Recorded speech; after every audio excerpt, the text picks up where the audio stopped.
what else do we need to know about how to operationalize what's going on here or across the nation to keep ourselves safe and to continue along a path of readiness?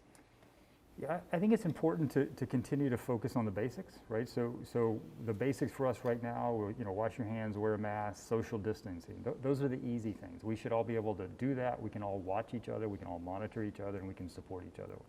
I think that's really important. While that's occurring, we need everyone to get vaccinated, right? Because that's the next step. Because the one, it just needs to go until everyone's vaccinated. That's the next thing we need to really do from a readiness standpoint. And then after that is to continue to learn more, right? So are the variants going to be out there? How long is this immunity going to last? Because as we learn more, that will allow us to sort of dictate what we're going to do with the vaccines and back to these sort of non-pharmacological interventions or the mask and washing hands. So I think those are the three steps that I would focus on, is really the basics, the vaccines, and continuing to learn more. And then I think we'll be able to actually get there.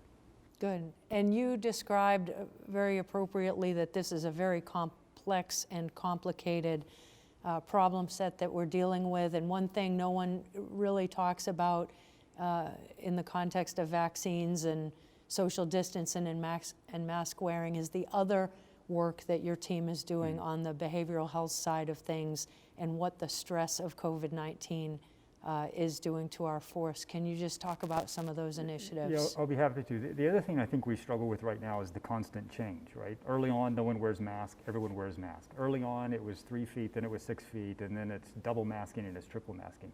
And it's not that the science is changing. What actually is, we're actually learning the science because it's such an unknown environment. Whenever you go into an environment that's that changing and that rapid, and you can't necessarily completely trust that what you heard yesterday is still true tomorrow, it's not that it was a lie before, it was just an unknown. That just adds a layer of stress into your life.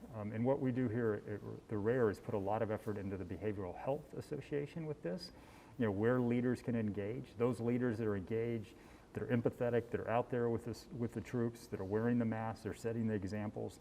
Those are the units that seem to be weathering this the best. The units that aren't engaged, where there's still not a group cohesion, they're not engaging through Teams or Zooms or whatever virtual means they can, they're the groups that are struggling a little bit better. And I think all of us, you know, we're coming out of the winter season, always, you know, people are a little more down in the winter season, we're gonna be going to the spring, there's more sun. But with that, there's more vaccines, you know, everyone is looking at it as a positive effort, but it really is a behavioral health drain on us all. And a lot of that's leaders, and it's really just buddy care, right? Look out for each other. And, you know, those that are down, pick them up, move them in the right direction, and keep going.